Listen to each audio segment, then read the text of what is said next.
DeMar DeRozan stole the show in the matchup between the Raptors and the Bulls, basically making the Raptors forget how to shoot free throws. So today, the Chicago Bulls are going to be the best free throw shooting team in the league, with every player having a 99 free throw, while the rest of the league is going to have a 25 free throw. And as you can see early on in the season, this is having huge effects. Now, of course, in real life, the Chicago Bulls just got sent on vacation, but we're going to enjoy this video. And for Bulls fans who are sad that your team lost, maybe this can be a consolation prize, some random YouTube video that I'm recording at 10:30 at night in my pajamas. So, yeah, enjoy. DeMar DeRozan and Zach LaVine are doing really good. I mean, they always do good, but this is a lot better than the team usually does. 47 wins on the season. This is better than the Bulls have done since Michael Jordan was hooping with them. Trae Young finds a way to win MVP because 2K loves the Hawks, but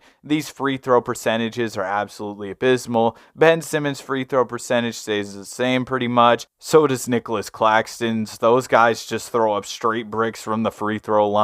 Watch your head if they're shooting free throws. Those things are coming back with a vengeance straight off the rim. And the free throws being down, or not like free throw attempts being down, but of course the percentages absolutely sucked, except for the Chicago Bulls. I mean, the best free throw shooter in the league outside of Chicago was Bradley Beal at 31.6%. The league was absolutely cooked. We did not have a single 30-point per game scorer, and I feel like in a lot of the Sims, Luka is at a near 40-point triple-double, but this time, nah, Luka can't even put up 30 pedestrian numbers for real because of the free throws being gone from his game, essentially. I mean, so much of the NBA now is just guys being foul merchants. That's over. They've got to actually have skill to score. All right, man, let me chill out. I'm just joking. Okay, I get it. Free throws, bro, like, I'm playing. And also, we lost in the first round, by the way. And of course,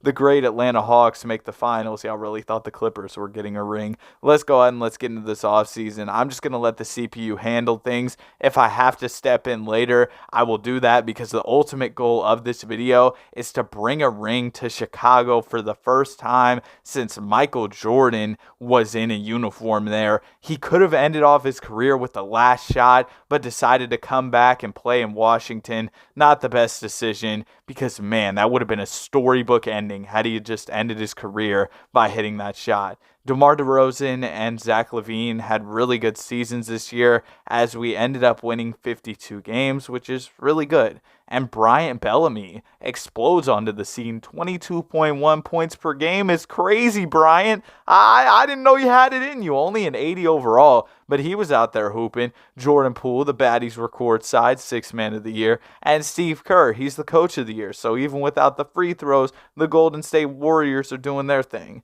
Now we see that we're 52-30, which is good, but not good enough for a top 3 seed. We end up finishing 4th in the Eastern Conference. Lonzo Ball does his thing, Patrick Williams, DeMar DeRozan, Zach LaVine. You all know the guys at this point. And now we've got a first-round matchup against the Bucks, and 2K hates the Bucks, so I thought this would be easy, but we're trying to make this 3-1 comeback here, and we force a Game 7. Everything looks like it's going according to plan heading into the fourth quarter, but then Giannis and the Bucks storm back. And Giannis Antetokounmpo dropped 55 points. I thought the sim hated this team. What's going on, 2K? You got Giannis acting different in the simulations than you usually do. Of course, the 2K Golden Child makes the finals and wins another championship, but how did the Bucks do that? Usually they don't even make the playoffs. I don't know, man, but now I'm stepping in. We're going to go get Brandon Ingram in a first. Sorry, Zach LaVine, we haven't been able to win a ring with you. But Brandon, don't even get your hotel, your Airbnb, don't get any of that. You're not staying here. And now we're going to go ahead and trade Marvin Bagley. Or no, we're getting Marvin Bagley. You guys know how it goes. You just get a bunch of players, get a bunch of picks, boom, bam, bop. You build a great 2K team. It's really that simple. In 2K, they pretty much have no semblance of realism, because I'm going to go trade Marvin Bagley and I will get a first-round pick. Then I'll also get Cameron Payne. But guess what? Cameron Payne, I can get another first-round pick for him. Yeah, that's just how 2K works. And guess what? We're going to pick up the team option on Dalen Terry. Dalen Terry is a good basketball player, I think, but we can get a first round pick for him as well. So boom, we just acquired a plethora, a treasure trove even, of first round picks that we can try and use to make future moves. I tried to go out and sign a star player because we had a lot of cap space. De'Aaron Fox was the only player on our roster, but unfortunately the plan didn't really work out. I ended up renouncing DeMar DeRozan's rights because he ends up going down significantly in free agency, and then I signed Lonzo back to the team, but I forgot I had it where the CPU would control stuff, so after simulating a couple days in free agency, we ended up signing Domantas Sabonis, so that used up our cap space. Then I just let the CPU fill out the roster. The unfortunate thing about 2K CPU is that basically they have Domantas Sabonis as like if Andre Drummond could pass. He's not really the Domantas Sabonis that we know and love. Maybe, I don't know, are you a Domantas Sabonis fan? I think he does some cool stuff, like the beam. But basically, after this season got going, we were doing pretty well with our core, and I had all those picks to work with. So then, around the trade deadline, that was my time to make moves. See, we acquired the first round draft picks, and boom, now we're using them to improve our roster.